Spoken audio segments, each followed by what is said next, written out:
Halo teman-teman semua, perkenalkan nama saya Monica. Saya akan menjelaskan tentang pendidikan di Indonesia. Paparan berikut merupakan tugas dari mata kuliah Design Thinking 3C yang diampu oleh dosen Pak Oki Adityawan. Kelompok 6 terdiri dari Ilhan Sidik dari Ilmu Keperawatan, Monica Tiodina dari Perhotelan, Salsa dari Ilmu Keperawatan, Silmi dari Ilmu Keperawatan, dan Syadat dari Perhotelan. Pertama-tama saya akan menjelaskan tentang definisi dari pendidikan.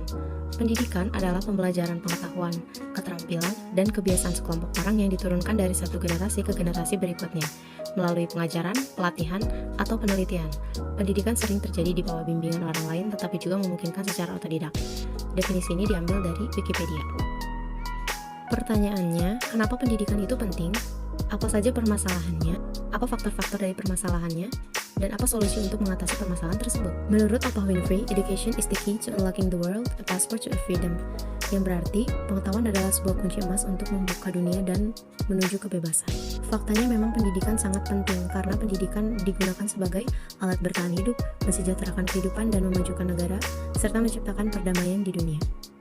Berikut adalah data statistik pendidikan Indonesia, data-data kelulusan dari jenjang SD, SMP, SMA, sampai perguruan tinggi. Berikut adalah permasalahan umum yang dialami oleh Indonesia. Di antara lain, kemiskinan sebanyak 4%, korupsi sebanyak 3,6%, pendidikan 2,9%, lingkungan atau kerusakan alam 2,7%, kriminalitas 2,35%, dan keamanan 2%. Sebanyak 1,9% responden juga menilai hutang negara merupakan masalah utama Indonesia sekarang. Semua permasalahan tersebut didasarkan dari rendahnya kualitas manusia yang disebabkan oleh pendidikan yang kurang dari segi pengetahuan, moral, akhlak, problem solving, dan lain-lain. Manusia perlu menyelesaikan segala permasalahan di lingkungan kehidupannya. Maka pendidikan sangat berperan penting untuk membentuk seseorang yang bermoral, berakhlak, berpengetahuan, dan lain-lain untuk menyelesaikan semua masalah tersebut. Berikut permasalahan-permasalahan yang akan kita bahas kali ini. Kita akan membahas permasalahan di bidang pendidikan yang umum, yaitu kualitas dan kuantitas pendidikan, kurikulum dan sistem pendidikan, jangkauan sekolah yang belum merata di pedesaan atau di daerah terpencil, tenaga pengajar yang kurang memadai, sarana dan fasilitas yang terbatas, biaya pendidikan yang mahal atau tidak bisa dijangkau oleh kaum ekonomi rendah, gizi dan nutrisi yang kurang pada pelajar, permasalahan pribadi seperti masalah keluarga, ekonomi, mental, dan lain-lain pada pelajar. Semua masalah yang tadi disebutkan akan diringkaskan menjadi 4 bagian, yaitu pemerataan pendidikan, mutu pendidikan, efisiensi pendidikan, dan relevansi pendidikan. Yang pertama ada pemerataan pendidikan. Banyak anak-anak yang usianya seharusnya sudah belajar tetapi malah putus sekolah atau bahkan tidak bersekolah. Kebanyakan dari mereka adalah orang yang tinggal di daerah yang jauh dari perkotaan, yaitu pedesaan, pelosok, bahkan terpencil. Adapun faktor dari ketidakmerataan pendidikan tersebut adalah masyarakat ekonomi rendah tidak dapat membayar biaya sekolah yang mungkin mahal. Yang kedua, kurangnya jumlah tempat sekolah di suatu daerah. Yang ketiga, kurangnya tenaga pelajar dan fasilitas yang mungkin jumlah guru dan murid tidak setara rasionya. Yang keempat, akses yang sulit karena jauhnya lokasi sekolah dari pedesaan. Yang kedua, mutu pendidikan. Menurut survei Political and Economic Risk Consultant, PERC, kualitas pendidikan di Indonesia berada di urutan ke-12 dari 12 negara di Asia. Apa penyebabnya? Faktor yang pertama disebabkan oleh keterbatasan pengajar. Masih banyak guru yang kurang profesional. Contoh kasus lain seperti guru yang profesional hanya ada di bimbel dan sejenisnya. Yang kedua, sistem atau kurikulum tidak memadai. Materi atau bahan ajar biasanya hanya berpacu pada teori, dan biasanya sistem belajar di Indonesia, murid dituntut untuk menguasai semua bidang, sehingga mereka tidak tahu passion dan bakat mereka yang paling menonjol di bidang apa. Yang ketiga, sarana dan fasilitas yang kurang, membuat kegiatan belajar mengajar menjadi terhambat.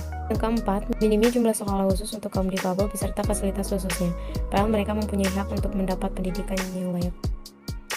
Poin yang ketiga adalah efisiensi pendidikan. Yang namanya efisien adalah menggunakan tenaga dan biaya sekecil-kecilnya dan menghasilkan yang semaksimal mungkin.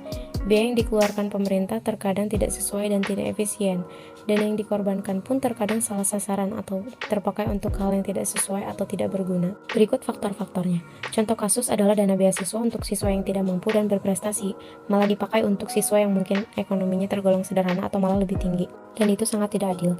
Yang kedua, sarana dan fasilitas yang kurang, membuat kegiatan belajar mengajar menjadi terhambat. Yang ketiga, korupsi dana anggaran yang dibutuhkan sekolah. Fasilitas yang diajukan terkadang malah tidak berfungsi atau tidak dimanfaatkan dengan baik oleh sekolah tersebut. Yang terakhir, banyak guru atau pengajar tetapi tidak melakukan tugasnya dengan baik, cenderung mengajar dengan seenaknya. Poin yang keempat yaitu relevansi pendidikan.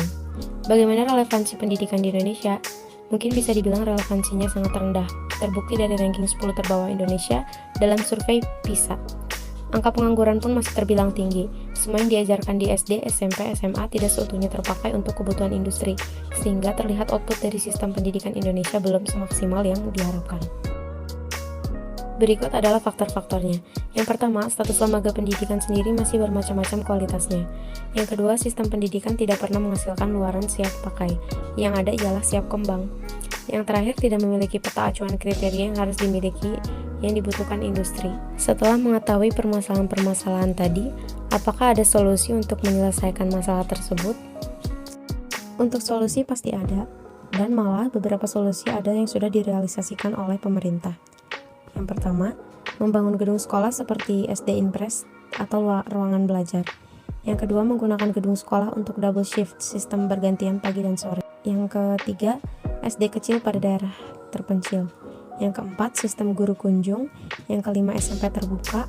Yang keenam, sistem kejar paket. Dan yang terakhir, belajar jarak jauh seperti di universitas terbuka.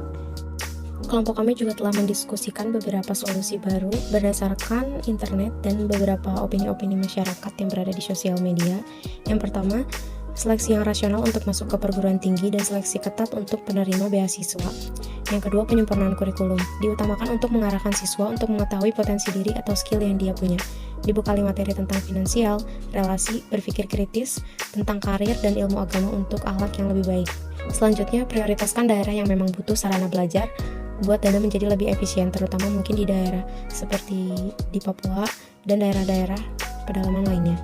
Selanjutnya, peningkatan administrasi manajemen anggaran. Selanjutnya, kegiatan pengendalian mutu. Selanjutnya, peningkatan kualitas guru sebagai pengajar agar lebih profesional. Lalu, perbaikan gizi untuk para pelajar. Selanjutnya, pembekalan ilmu agama dan akhlak agar jauh dari kecurangan, kebohongan, dan kejahatan lainnya. Yang terakhir, keringanan biaya sekolah untuk masyarakat ekonomi rendah dengan syarat memenuhi kriteria dan sesuai, tidak salah sasaran.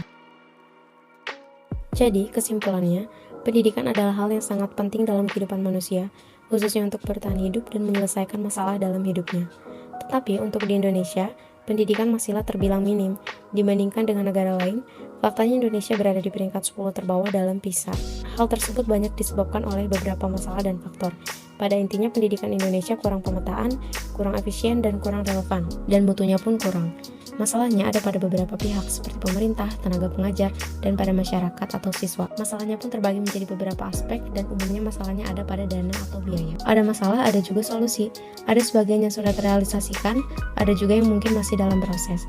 Agar permasalahan berkurang dan harapan segera terwujud, dibutuhkan support, niat, dan kerjasama agar memajukan kesejahteraan umum dan mencerdaskan kehidupan bangsa yang terdapat dalam pembukaan Undang-Undang Dasar dapat terwujud di negara Indonesia.